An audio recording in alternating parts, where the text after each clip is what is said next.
to reach a huge milestone. I'm about to have a subscriber count of 10 plus 2,990 subscribers. You thought I was going to say 10,000. Heck no. 3,000 if I don't scare people away with this episode. So that gap may widen. But it might happen by the next episode, and I want you to help me pick the perfect thumbnail that embodies the deep, rich, multifaceted community we've built here at My So-Called Handmade Life. So I'm going to show you some thumbnails, and just tell me in the comments which one screams 3,000 plus subscribers, okay? Here we go. Are you ready? Will it be hashtag woke up like Simon Le Bon? Or four furious friends fought for the phone? Or maybe the I'm menopausal pout? Or just I'm menopausal? There's the don't you know, I only listen to vinyl. Sometimes I part my hair on the side. Or hey guys, let's do a mystery knot along. Well, that was an hour of my life gone. Here's what's really happening. I mean, that might happen, 3,000 subscribers. And you know what? Shoot, if you guys really vote for one of those horrible images, when I edit, I find like I'll stop it on the worst, grossest images of me. And then I just have to take a screenshot. I have a collection of horrible photos. But what's really happening here is the Simply Irresistible sock cowl for 2023. So with Christy Archer Designs, I'm doing a knit along of any of her Simply Irresistible socks. And I have one to show you guys. But let me just say, there's not a lot of people doing it. And there are going to be some really good prizes for it. But mainly, I don't have any dog in this race, right? I don't care if no one joins me in a knit along. I'm literally just doing it for the fun of watching you guys make something with me. But this particular knit along, like that's always been what I've done in the past, or for motivation. But this one in particular, I really feel like I'm doing you a service by telling you about these sock patterns because they don't require a heel. It's like a ribbed heel construction. They're the easiest Christmas knit. And I would hate for you to miss at least marking in your queue. This is a good pattern I want to try because I think they're an affordable sock pattern. And I also think Jen has like churned out almost 3 pairs already. I've only got 1 sock done, but I'll explain why in a minute. It is like the best Christmas gift. It is so variable what you can change. You know, it's like there's wiggle room in the pattern, like Christy says. And if you're curious about it, and you don't have to like even finish the socks, just start casting on and show pictures on Instagram and use the hashtag that I'll put here, Simply Irresistible Sock Cowl 23. I know it's like a monster to write, but once you've written it once, it'll suggest it for you. So I really am interested in trying the different versions, different sock weights. But in the cast on party video, it was like a live stream, and I kind of pick on live streams here. So that contradiction wasn't lost on me as I did it. But I think I managed to not step over Christy speaking very much. That's like one of the confusing things about a live stream. And it felt really easy and natural. And the sound wasn't bad. Like my sound could have been better, but I was just using my phone. And I had it the distance at the tripod that this camera is. And people, I don't think, normally live stream at that distance. If I had brought it just to right here, I think the sound would have been excellent. So it does not get any easier than using a phone to film and talk with someone. It makes me want to do Zoom knitting and chatting with people or like hangouts. So anyway, in that cast on party live video that's on Christy's channel, and I'll have everything in the world I talk about linked here, and always the full amount of links on my blog post about this episode. But Christy talks about why she started knitting these kind of socks and how she kind of does the construction so it doesn't require a heel, and how you can kind of play with the sizing. It's not super rigid, and I wasn't quite sure what size to start with, but she kind of helped me out.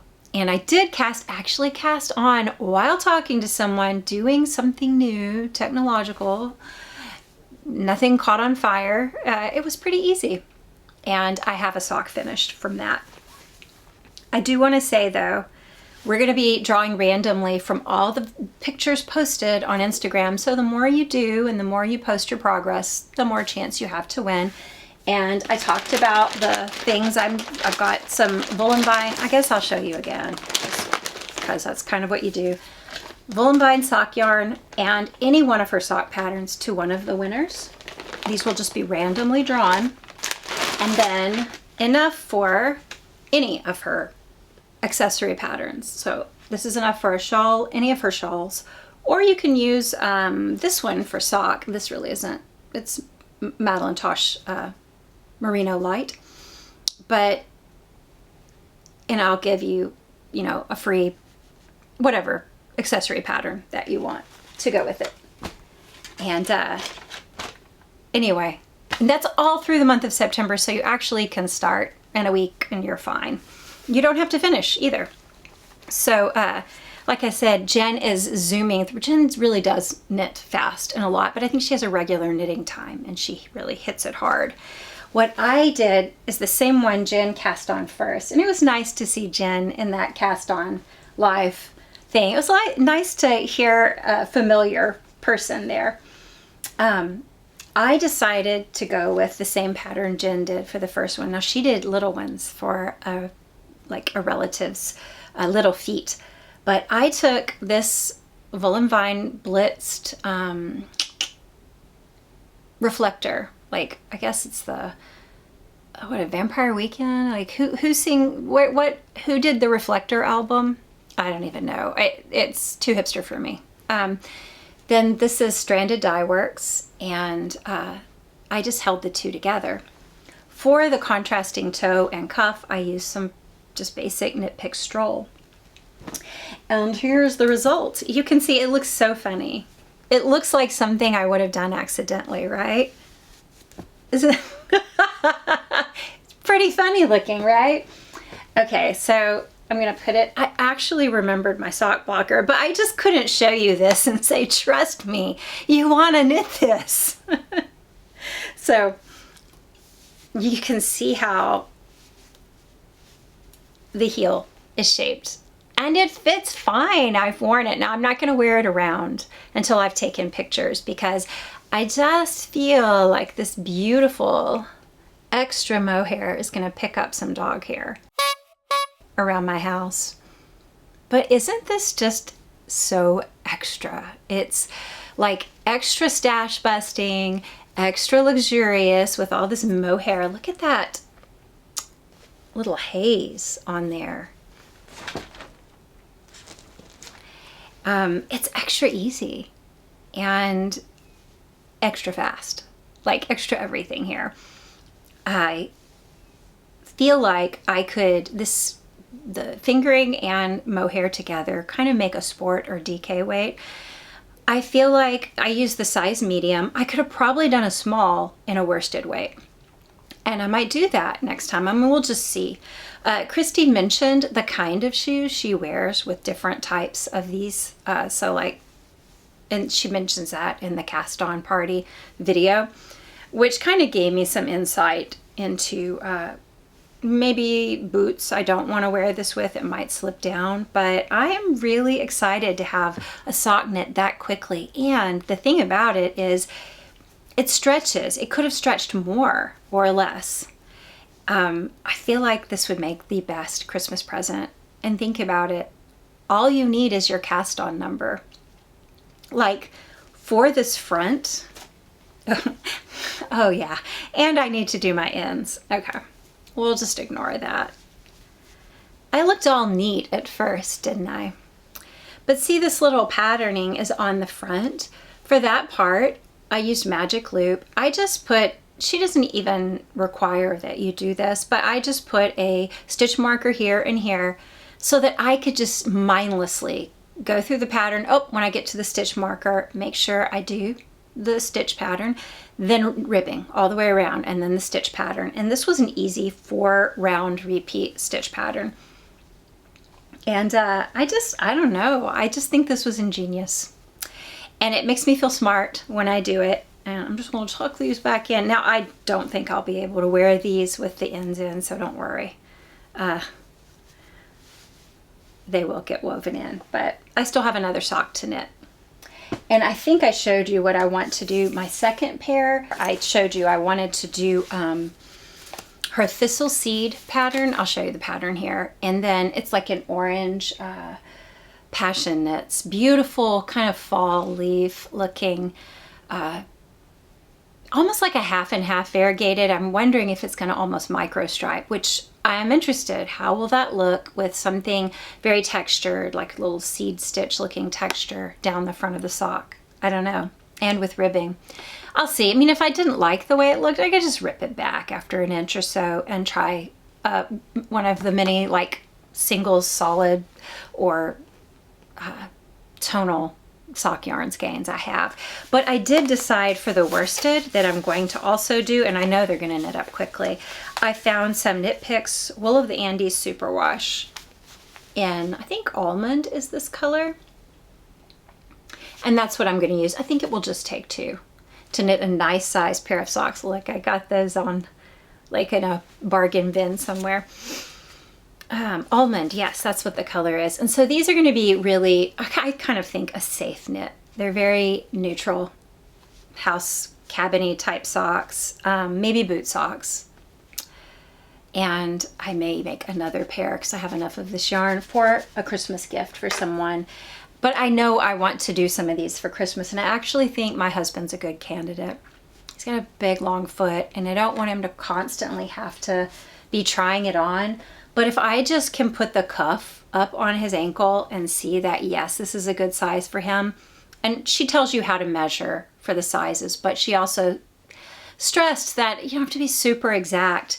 I feel like I can just keep going and going and going, you know, with the length of it until you get to about 2 inches from your toe.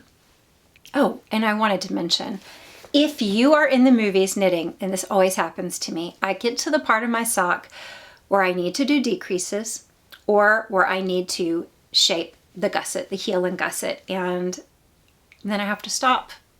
And it's so frustrating. Oh, yeah, that's frustrating. And I have nothing else to work on. So this is one easy to work on in the dark. Not necessarily the mohair one. I don't know that I would work on that in the dark. I mean, I did, but I dropped stitches quite a bit. But a regular one. Easy to work on in the dark and great as a travel project, because you just really don't even, once you've got your pattern down, you don't even have to bring a pattern with you. So I don't want you guys to miss out on at least bookmark, not this, but the pattern, because her patterns, and she has one out already where I think she used Frankie Gray yarns. It's really pretty, solid. And then she's got a semi-solid olive colored new pattern that is a textured front sock that should be coming out soon. And I think she shows that on her last episode and her Instagram. So I just had to plug that knit along again. And there's prizes. Don't you want a reward? Boris, medals. We get medals. I tried to do something new this year. You know, I've been stash busting, and I've slowed down on buying like books, knitting books and patterns. I still do buy books. I really find it hard to tell myself no about information, but I've been slowing down on that. And I don't really go to my local yarn store. I don't go to hobby stores very often at all because I know I will be sucked into the yarn section. So I just avoid them. I did think though, what might I want to do this year? I didn't really want to travel to yarn festivals, and I didn't, because I knew I would buy more stash. And I didn't really want to do classes, like local classes. So I considered doing Knit Stars, but I want to do Knit Stars on a budget, which might sound like not easy to do. Knit Stars does cost a good chunk, you know, for the season. And, you know, I think it's on season 8 now.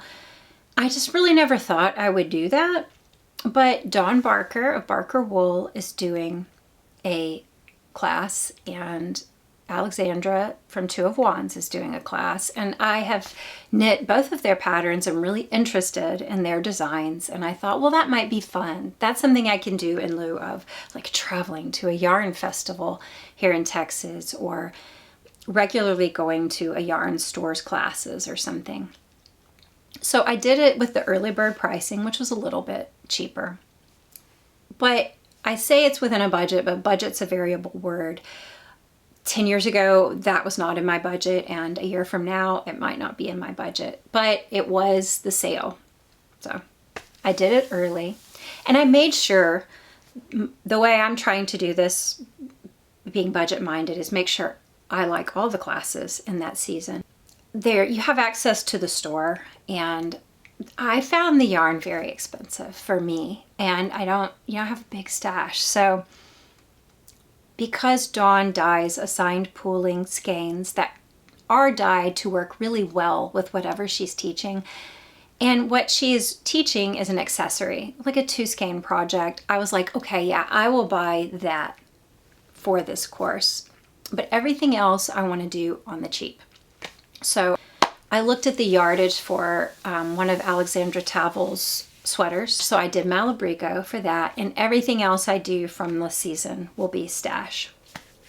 And I did Malabrigo on sale also. That's my idea of on a budget, but I am excited to, I don't know, see what this is like. It's something different for me.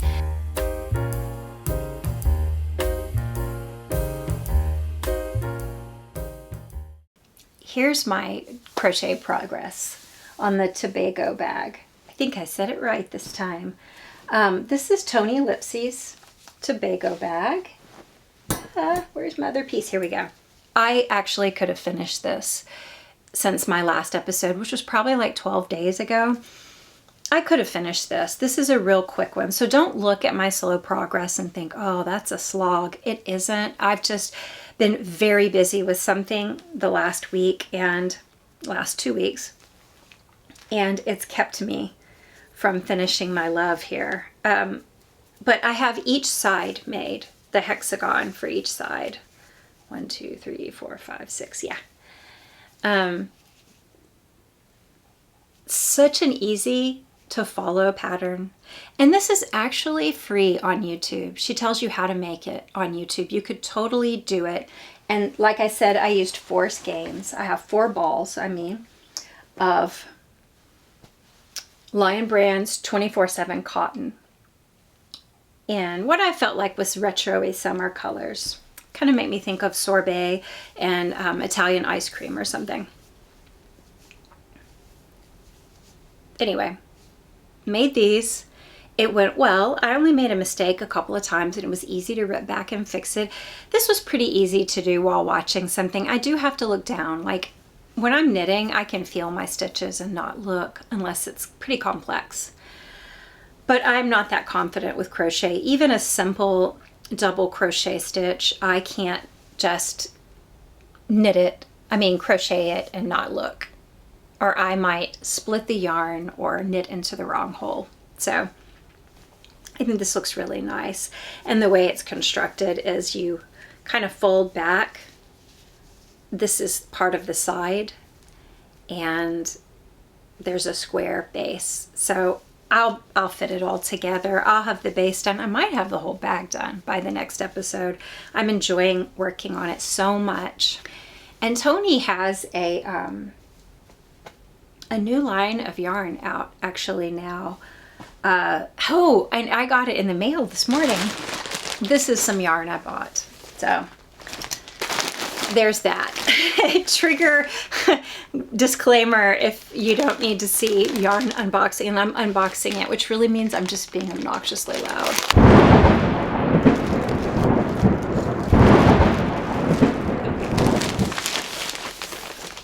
So, isn't that pretty? Pretty colors. I'm going to do a striped sweater. I'm not crocheting with it. I'm going to be knitting.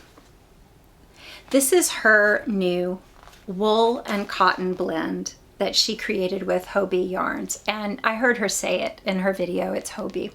Look at her labels. Aren't they cute? So here's why I did it.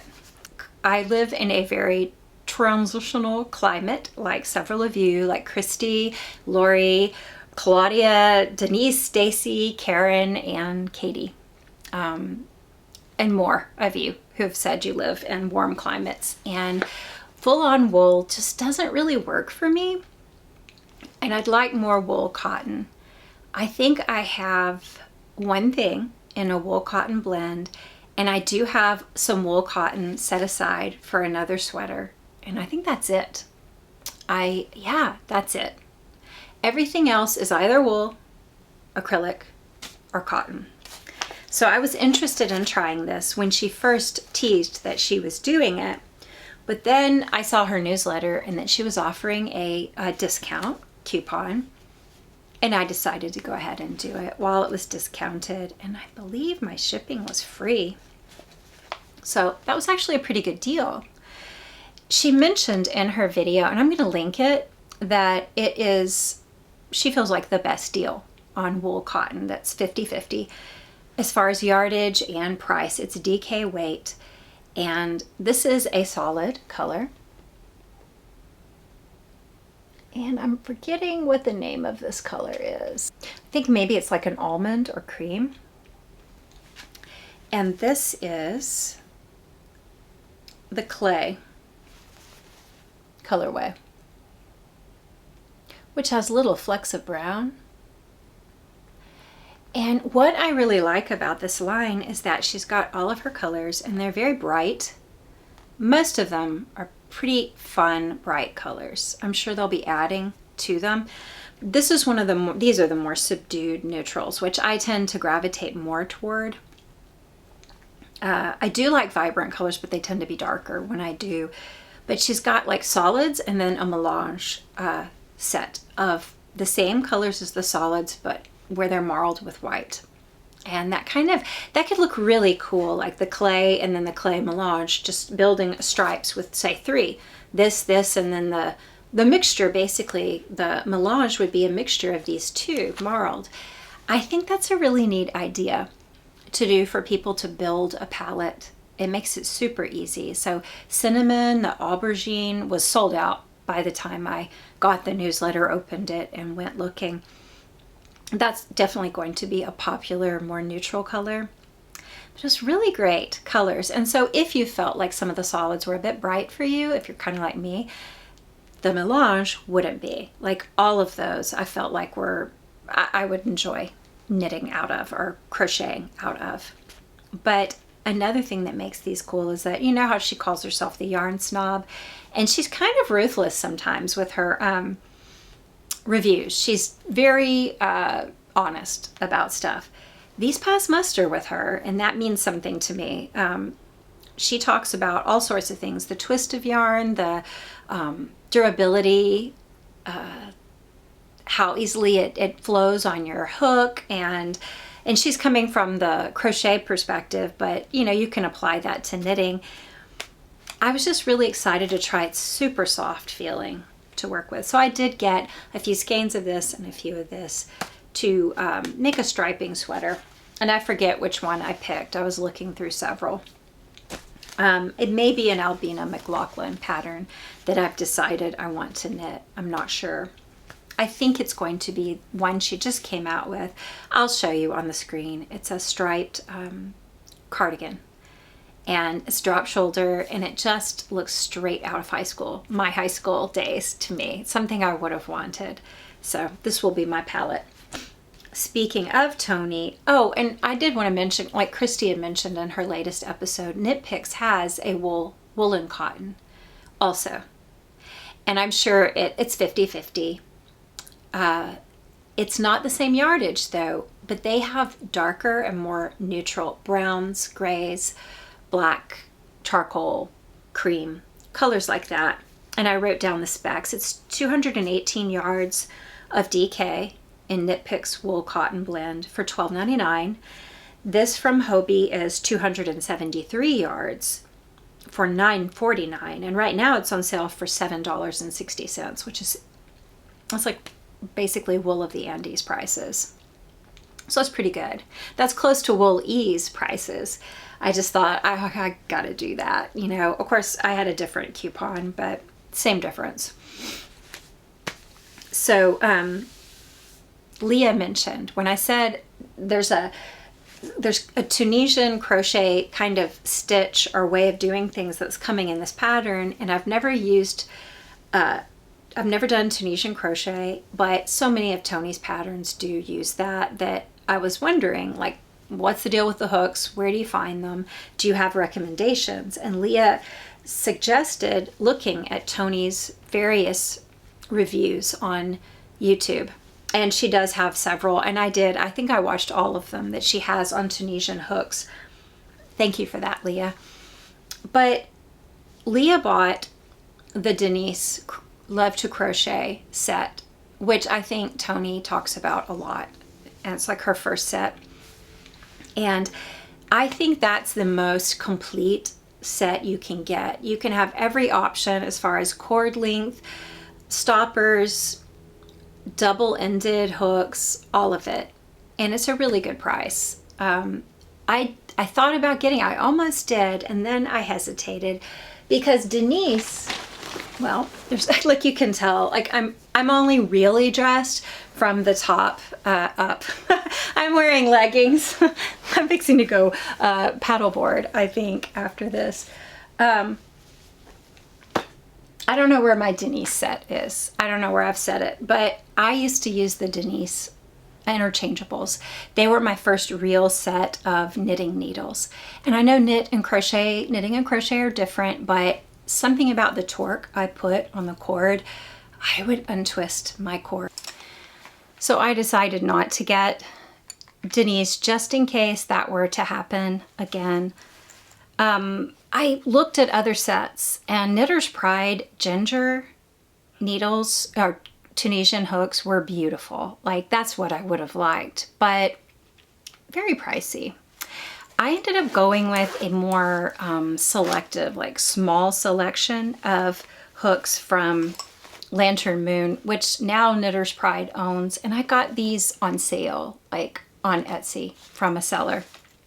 So, you know, you can find used sets of these. I don't think this is used, but you can find them on Etsy. And I actually saw on Amazon a seller selling Knitter's Pride ginger for a crazy reduced price. I would not trust that. I looked that company up, and they've got tons of complaints for selling things that aren't really the product they advertise. So it's a weird thing that they would choose to do that with. But I went instead with an actual seller who sold many things on Etsy. And these are just really pretty. They're just wood. And it's a small selection of sizes from like G to L US sizes. I feel like these are the main ones that I would probably use. I looked at some of the patterns. I had favorited a lot of crochet patterns that I didn't realize were Tunisian. I looked through some and kind of saw what's the range of hook size I probably need.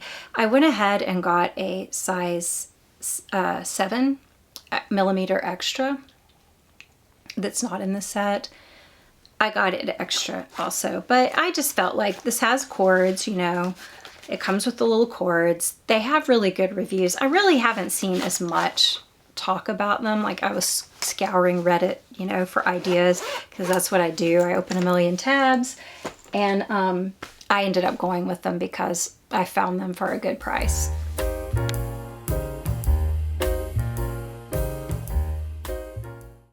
Okay. So if you're interested in what's been going on with my rest and quiet experiment, keep in mind that I understand that getting some quiet, just like quiet with noise, isn't the same as being quiet here. But I kind of am trying to do both. Without that quiet time, I feel like we kind of live our lives very surfacey. And we're slowly unraveling on the inside, and we can't really think too deeply about anything, and so we just kind of surface medicate like a little kid who gets more and more hyper as the day progresses and it's bedtime and they really need to lay down. But the longer you put off their bedtime, the wilder they get. I don't know if you've ever known a child like that. I definitely have. I had a child like that. I'm not an expert at achieving this kind of quiet, but I know for me, if I don't get this kind, I will never get peace and quiet. And I found that like a lot of people really struggle with quiet at first. Like, I don't know if any of you actually tried to do it more. The way I chose to was to be offline more and to go online with a plan and not let the algorithm lead me as much, which I kind of flubbed on some this week. I'll tell you about it. But I'm trying, to first, I expected that I would have some pushback, and at first I wouldn't like it. I might feel distracted, maybe ill at ease, because I knew I was putting off dealing with something. And so I expected, okay, the first few weeks of doing this, making more time for thought means I have to deal with some hard thoughts and uncomfortable ones, maybe.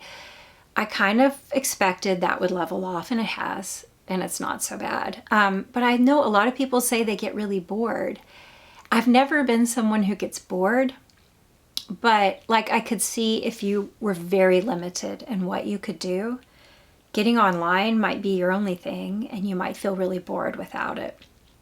For me, if I have like pen and paper or can read a book or can get outside, I'm fine. I'll never be bored. But I sometimes think discomfort and sadness get masked as boredom. Sadness and discomfort are masked as boredom, when that's not really what we're feeling, because we have so many things we could be doing. Most of us, even when we live in modest homes, we have stuff all around us, right? But we're just ill at ease with ourselves. And I feel like if I can't be quiet and alone with myself, I'm never going to have that kind of quiet and peace inside. So I definitely want to always make time for quiet. Selfish Knitter said that the best way that she could get more quiet would be to quit doom scrolling, which, yeah, that definitely helps. Maureen does a lot of reading, and some of it's audiobooks, but she's really choosy about what she invests in, like podcast-wise online, making sure that she can keep a balance between her quiet and her busy. And the New York Knitter was saying that sometimes getting online to do something, watch something while you knit, she realizes she hasn't really knit, and she's just watching, and you just get led by the algorithm. So she's trying to be mindful and make sure that knitting time, like she actually really does the things she wants to do. I can identify. As an aside, Karen is always trying to thwart that algorithm, and she'll try and wreck it. She feels like it's really leading us to more and more nervousness and outrage because we'll do that doom scrolling. And so she just looks for things that will really captivate her, bring an emotional response that's not anger and outrage. And she recommended Green Renaissance and GeoBeats, both of which I already meant to check out, but I haven't because I'm not online as much. I'm going to, though. Karen, thank you for those recommendations. I love everything she's recommended. Virginia is using quiet time every morning, 30 minutes at least, for practicing embroidery, which is new for her. So it's quiet, there's some solitude and peace, and then the rhythmic actions allow you to think, and it's something fun. Which brings me back to the dread we can feel with quiet. It's actually supposed to be a relief. And if we don't feel relieved when it's finally quiet, like when a party's over and everyone leaves and you shut the door and you're like, oh, or you get home from vacation, it was so fun, but you just want to sink into your comfortable bed. That's how it should feel each day when we get our little quiet moment. It shouldn't feel anxious. We shouldn't be restless. I like that Virginia has definitely made hers a fun relief. Jen knows she needs to scale back on tech, but she's been doing like 45-minute walks in the morning with her big dog, and says it's amazing how when she has that quiet time, even though it takes time, she ends up with more time to allocate to different things. She's way more productive during the day, but she needs that to like get her head on straight. And that's similar to Lori, who starts her day. First of all, she said she just says no a lot more than she used to people or groups that might want her time, protecting her quiet. But she'll start each day with meditation and prayer to kind of get focused and prepared for what is coming. You know, what is this day going to hold? Katie realized that it would be really easy to go through a whole day with voices in your head all day long, to just never get a break from voices. And so she's trying to get more of the real kind of quiet. But her hikes, she like hikes all the time, great hikes, long ones. I want to hike with you again, Katie. I want to do a real hike. She gets a lot of quiet then. Sometimes she'll listen to audiobooks, but the point for her is to be engaged for a longer period of time, not just little short snippets of, you know, YouTube shorts or TikTok or whatever. And we talked about how things online are gearing us towards shorter attention spans, because it, I guess, is proven that even though these videos are short, they'll just keep coming and we'll just keep having emotions and watching for our little dopamine hit. I watched a really good episode, and I was going to talk more about it, and now I've forgotten so much of what was in it, but it was about what is content and how we talk about being a content creator, like with pride. I'm a content creator. Like I would say I'm a content writer for a blog, but I felt so cheeseball as I said it. But I did. I created content, and amazingly, so much of what I saw doing that lines up with this guy. I'm linking it in the notes, what he had to say about content versus like something, actual information, actual creative work, you know? It's a pretty long video, and it's definitely going to challenge your AI shortened attention spans like that we all have. And I think he did that on purpose. He really milks it. But it was good. It was a lot of good thoughts. And it mirrored a lot of what I saw when I was working for a content creation company. I just honestly hated it. I did. So I'm going to link it for you. But that not falling for little snippets, little bits of hits of information and sights and sounds, but like really feeding our brains something a little meatier, like a narrative, something that we can immerse ourselves in and really consider. I miss that. I want to keep that happening in my life. And there's nothing wrong with short things at all.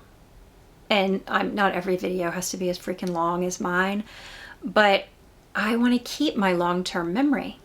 I want to keep my long-term focus. I want to keep those powers. I want to get them back. So it led me to wonder, people who have creative, and if any of you who never would comment because you don't want your name seen in the comments, but if any of you have a creative business where you're online a lot, do you think it's possible to pull back from technology, to have more quiet, more solitude, more peace, but still stay current enough in trends to be valid, to have a successful business? I would love to hear anybody's thoughts on that, whether you think you're super successful in your business or not. I'm really interested in that.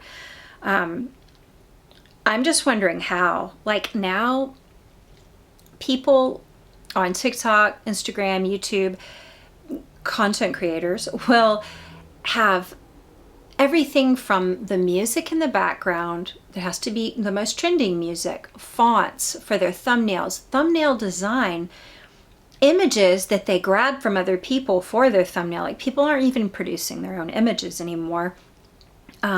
The gimmicks, the trends, the topics, all of it is decided by AI ahead of time. They run it all through that. And maybe they feel they have to because YouTube requires every 3.5 days you need a video. And they're like, what else am I going to do? I got a newsletter this week from a maker, and the thing was so clearly written by ChatGPT. I just cringed. It is happening. I've noticed too, thumbnails are more and more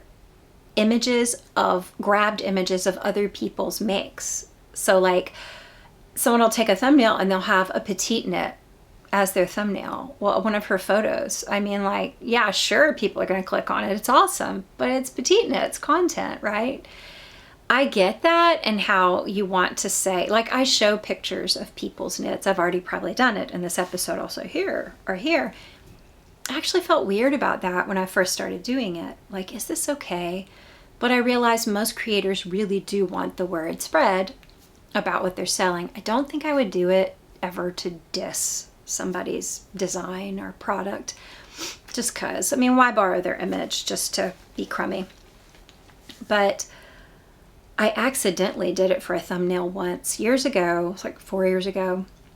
I think it was the episode called Ideal Self. I'll link it. I had a picture of my birch sweater that I was starting by Pam Allen, and I laid it on top of the book, and this beautiful photo of the model and the birch sweater was there. And I used that picture like on Instagram. This is what I'm making. And then I made it my thumbnail, and I remember getting a real sharp uptick in views with that episode. And I thought, what's the deal? Why? I just rambled. And then I realized, it's that thumbnail. It's Pam Allen's photo. They got me more views, and I felt weird about it. I never did it again. But like, this is what's happening. It's not even our creative stuff, really. So I don't know. That way that we're assessed by artificial intelligence and other, corporations, and then we're kind of guided by them to have a shorter attention span or something. It's strange how the book I've been reading, that I started reading because I couldn't remember anything about it because of Google Brain. I reread it. Hyperion, there's a storyline that mirrors that.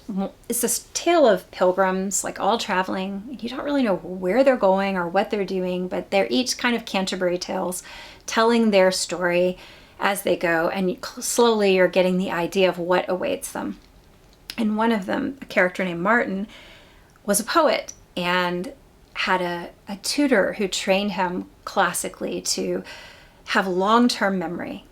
At that time, they had implants they could get that would work sort of like your smartphone with Google, and you could access anything, and his tutor would not allow him to do that, but made him memorize like whole books and of prose and poetry, and he had great long-term memory, and it was just wonderful for his brain. And later he's writing and trying to write for the culture that he lives in, which is many years later. And this is what he says about he writes a beautiful book of poetry. It actually does well, but it's like a one-off. Then he has to really dumb things down. And I'm just going to read this. I thought it was funny as I read it. He says, "My next book appeared 5 standard months later. The Dying Earth 2 picked up where The Dying Earth left off.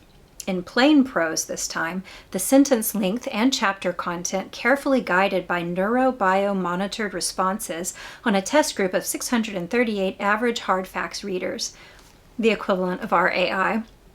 The book was in novel form, short enough not to intimidate the potential buyer at Food Mart checkout stands, and the cover was a 20-second interactive holo wherein the tall, swarthy stranger, who looked nothing like the character it was really based on, rips the bodice off a struggling female who cries out for help in a breathless whisper.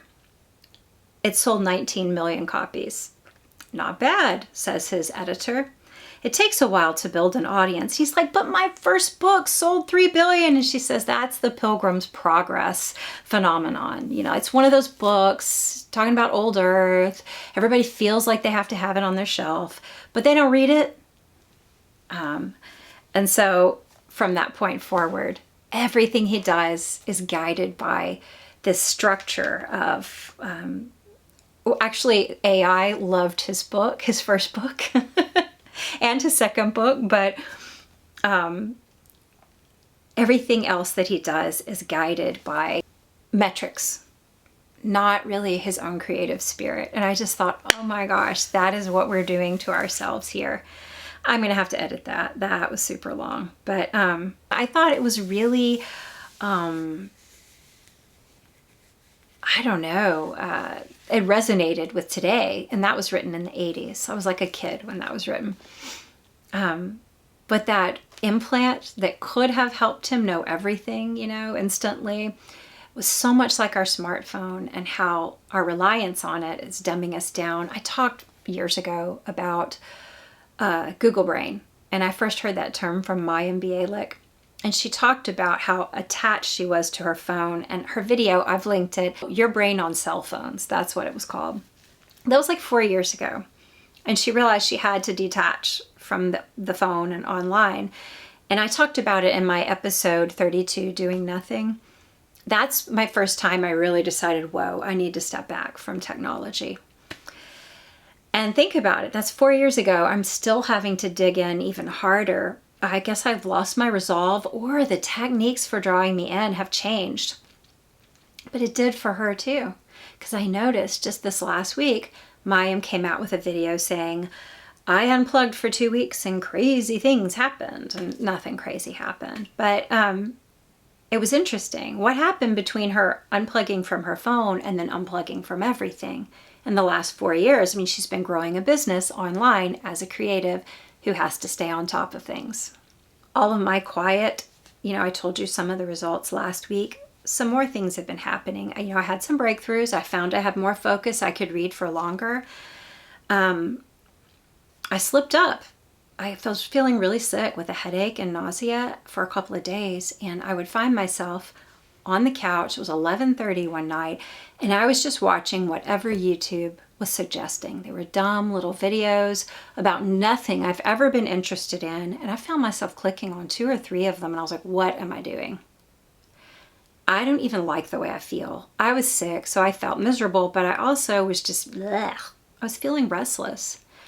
I needed to just go to bed and read.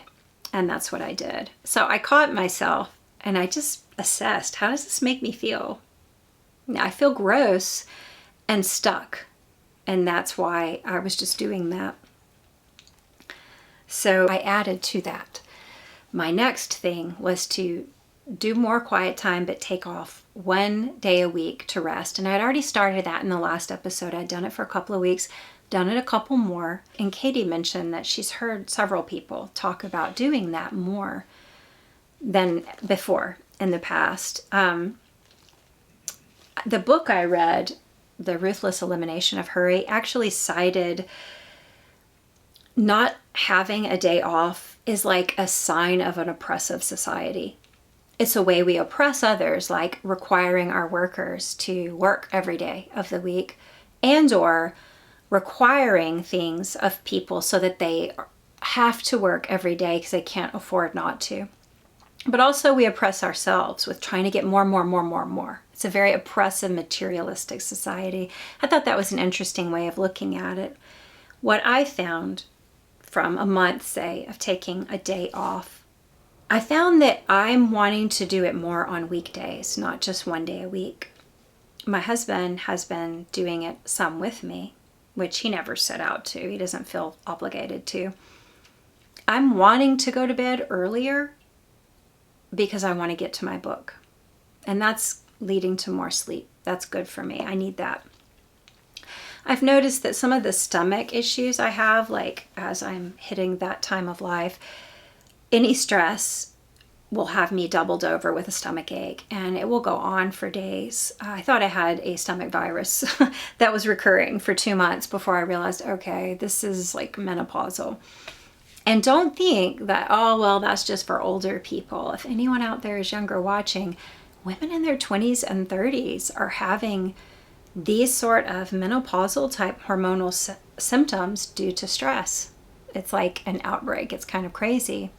And I'm imagining that a lot of this outrage machine technology kind of stress is part of the problem.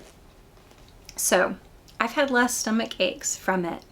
I've had less worry, less melancholy bouts, or they're not as intense, and my reaction to other people's unkindness is just less intense. It doesn't hurt me as much. I found myself meditating on that verse, Micah 6:8. He's shown you, man, what is good. What does the Lord require of you? To act justly, love mercy, and walk humbly. I woke up the other day thinking about it. Like, what do you do when you love something? Like, if I love something, I am sneaking away to do it every chance I get. I am making podcasts about it, even though I'm super introverted. I am collecting ways to do it, planning. I'm all about it. I'm excited by it. I'm renewed and given peace by it. I am more creative because of it. That's what, when I love something, happens. What if I felt that way about mercy? I've never seen myself as an unmerciful person.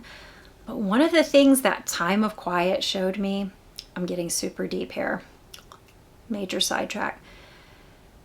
I talked to you about it. Like, I was forgiving, I thought, but I would hang on to what people had done and I would ruminate on it in my mind, possibly to keep myself protected and braced so it doesn't happen again. Also, just sometimes it would come to me out of nowhere and just like torture, you know? If I really forgive and try to not ruminate on it, try to push it out of my mind and say it's the past, it's done. And I'm not talking about setting yourself up to be abused by somebody. I'm not talking about that kind of thing. That is an act of mercy. Could I ever feel about showing that kind of mercy to someone the way I do about my hobbies? Could I love being merciful? I don't know. I just woke up with that thought, and I don't think I would have had it were it not for more quiet, unplugged, unstructured time. It's been really good for me.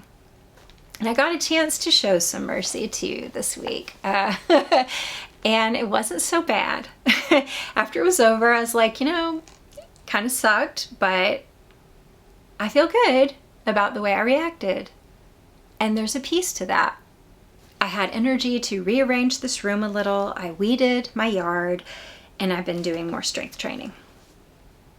Then I've been looking into just some why my back went out like it did so bad. It happened the first time in my mid-20s, and I started doing Pilates, and I felt much better. In fact, I got this book.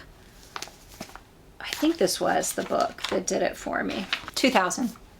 I was probably like 27. And I actually was struggling to stand up straight when I was at the bookstore. I was looking for something, some kind of exercise, something that would help my back. I had a baby and I would lean over a lot holding the baby. So I got this book, and Pilates apparently has had a big resurgence during the pandemic. I missed all that. But I think a lot of that is kind of like, influencer type stuff, get thin kind of thing. This was more about rehabilitation, and it's just really good. I have all these notes like highlighted, some of the word images to remember while I'm performing it, because I did it for a couple of sessions at home by myself with this book, and I was standing straight again.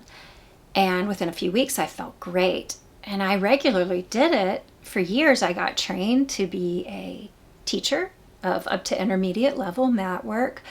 Never really did much with that. Maybe I was a little insecure to just go into the regular fitness studio and do it because it wasn't the safe rehabilitative Pilates, and people can get hurt so easy just flinging their bodies around. I taught yoga for a while, and I tried to mix Pilates in, but even so, if the class was large and I'm expected to perform as I'm cueing and teaching, I just didn't feel confident that I could watch people. So I didn't do a lot with that. But anyway, I got back to doing it. I was so weak. I couldn't believe how much in like 5 or 6 years of time of not practicing it, my low back was so weak. It would just tremor as I would do basic things. But it's been about a month now, and I feel almost back to normal as far as my spinal health and strength. So really excited. And I've spent like the last 2 weeks like with all the tabs open. Like I was researching crochet hooks. I was mostly researching a at-home reformer. I have wanted a reformer for 20 years. Anyway, I feel like the good health of my back right now, the excitement I'm feeling of kind of reconnecting physically to myself, I don't think I would have done this did I not have one whole day free with nothing else to do but look up stuff. Anyway, none of that would have been happening without this little experiment. So my next point is to simplify my life more. And I don't know. I'll show you the other things. Let's get back to the knitting, right? Here's my little scrunchy socks. I showed them to you finished last week, but I didn't have my sock blockers, and it made them look extra messy. So here we go. Aren't they cute? Aren't they cute? Patton's Crochet, tourmaline stripe. I just randomly did little pearl rows just for fun to make bumps, and then I just looked at one sock as I did the second to make them match. That was fun.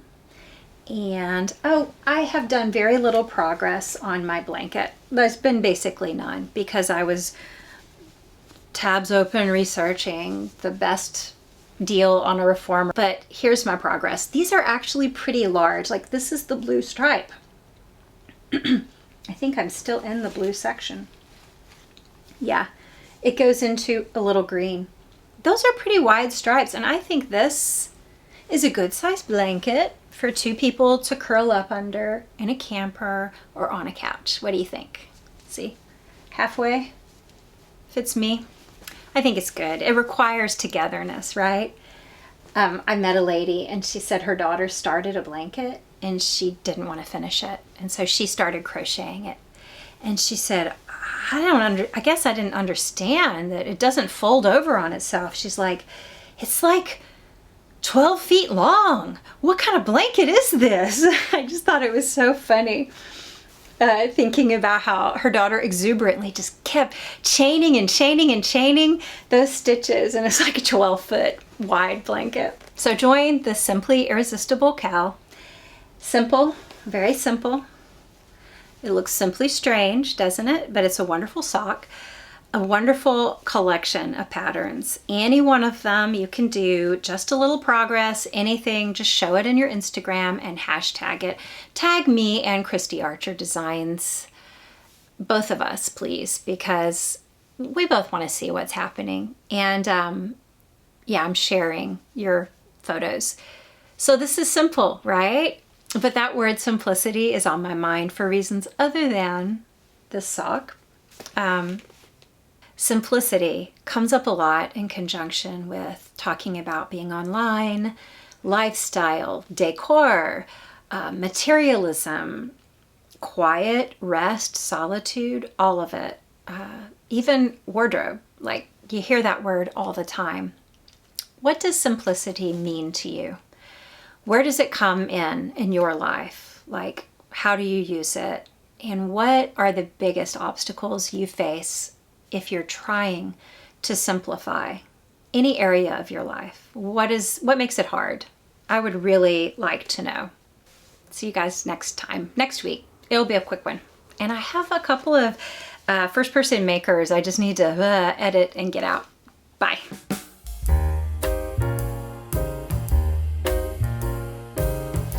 Oh, I also found my old notes of my Pilates routines from way back. Oh my gosh. This is like literally like this is probably 2005 when I was training to teach. And I have little diagrams, like a stick figure person, like cueing myself, like I guess to look down at briefly so I could like make one exercise flow into the next without like breaking that connection in my core. And when I was teaching other people, because I had to like hit teaching hours, my full mat program. Aww, little crinkly old pages. They look like antiqued on the edges.